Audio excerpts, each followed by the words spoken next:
Nous parlons beaucoup d'Europe sur France Info en cette journée qui lui est consacrée dans tous les États membres de l'Union. On sait que c'est une période chahutée entre Brexit, crise des migrants. Il y a un autre sujet qui divise, ce sont les travailleurs détachés. Il y en aurait 500 000 en France et pas toujours déclarés. Oui, ils sont souvent illégaux en effet, puisqu'on estime à un peu plus de 200 000 le nombre de travailleurs détachés déclarés en France, mais à 300 000 celui des travailleurs détachés non déclarés. Leur nombre a progressé, celui des travailleurs détachés, de près de 45% entre 2010 et 2014. Alors ils se concentrent en Allemagne, en France et en Belgique. Et ils travaillent surtout dans le bâtiment, 43%, mais aussi dans l'industrie, l'éducation, la santé et les services sociaux. Et les conséquences, Céline, c'est la concurrence déloyale pour les entreprises locales, les entreprises françaises notamment. Vous vous souvenez de la fameuse directive Bolkestein. Elle date de 1996. Elle impose que les travailleurs détachés soient payés au salaire minimum du pays d'accueil. Le problème, c'est que payés au SMIC, ouvriers, et puis notamment les cadres de chantier, tous ces gens confondus, ils restent moins chers que la main-d'œuvre locale. Ils doivent en principe respecter les 35 heures, mais personne ne les contrôle et ils se retrouvent souvent à travailler 70 heures au lieu de 35, 70 heures payées 35. Au final, ça donne une main-d'œuvre très bon marché, évidemment, et souvent très qualifiée, d'ailleurs on oublie de le dire, qui fait une concurrence déloyale aux entreprises françaises. Bonjour Elisabeth Morin-Chartier. Alors on vous entend très mal, est-ce que vous nous entendez bien ? Moi, je vous entends parfaitement. Voilà, c'est beaucoup mieux pour nous aussi. Vous venez d'être nommé co-rapporteur pour la révision de cette directive Bolkestein dont parlait Philippe Duport. Cette question des travailleurs détachés divise les 28 ?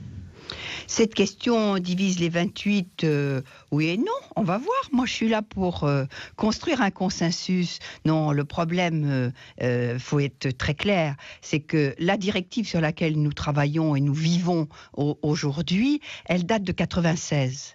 Et depuis 1996, depuis 20 ans, l'Europe a considérablement changé. En 1996, il y avait 15 États membres et les écarts de salaire allaient de 1 à 3. Aujourd'hui, dans une Europe à 28, qui s'est considérablement développée vers l'Est, les écarts de salaire se sont multipliés. Et aujourd'hui, dans le salaire moyen, les écarts vont de 1 à 10. Donc vous comprenez que ces écarts de salaire, cette différence entre l'ex-Europe de l'Est et les pays fondateurs de l'Europe se retrouvent et créent une double concurrence. Finalement, Elisabeth Morin-Chartier, ceux qui prédisaient l'invasion de plombiers polonais en 96, est-ce qu'ils ont eu raison ? On a l'impression que les chiffres leur donnent raison. Oh, écoutez, je vais vous dire, l'histoire du plombier polonais a plombé le débat européen. Moi, je voudrais qu'on sorte de tout ça. Aujourd'hui, qui sont les gens qui souffrent de cette directive ? Ce sont d'abord les travailleurs, parce que leur protection, à la fois leur protection sociale et leur protection salariale, leurs conditions de travail et leurs conditions de vie ne sont pas protégées. Et la deuxième grande souffrance, c'est dans les entreprises. Parce que cette directive de 96, qui ne correspond plus à la réalité de l'Europe, elle crée une concurrence déloyale entre les entreprises. Voilà tout ce qu'il nous faut reprendre tranquillement, dans un esprit de consensus, mais efficacement. Tranquillement. Alors, on y vient parce que là, il y a vraiment des situations très délicates pour les entreprises françaises, notamment les entreprises françaises qui souffrent d'une concurrence déloyale, qui attendent des réponses. Alors, ces réponses de la part de l'Europe, c'est pour quand, à votre avis ?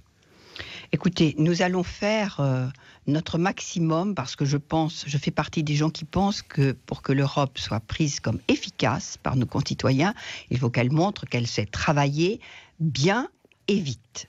Donc je vais y mettre toute mon ardeur et toute mon énergie. Et qu'est-ce que vous pouvez prévoir raisonnablement comme délai ? J'ai 8 groupes politiques avec lesquels je dois travailler.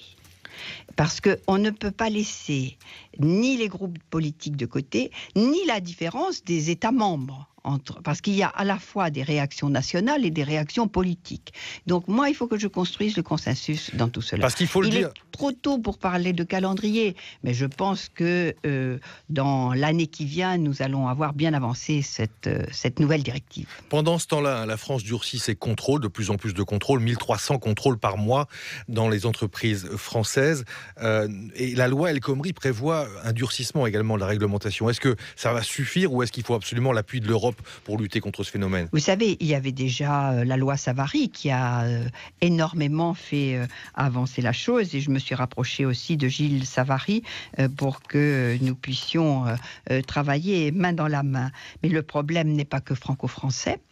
Je dois vous dire une chose, il ne faut pas qu'on oublie un point qui me semble très important.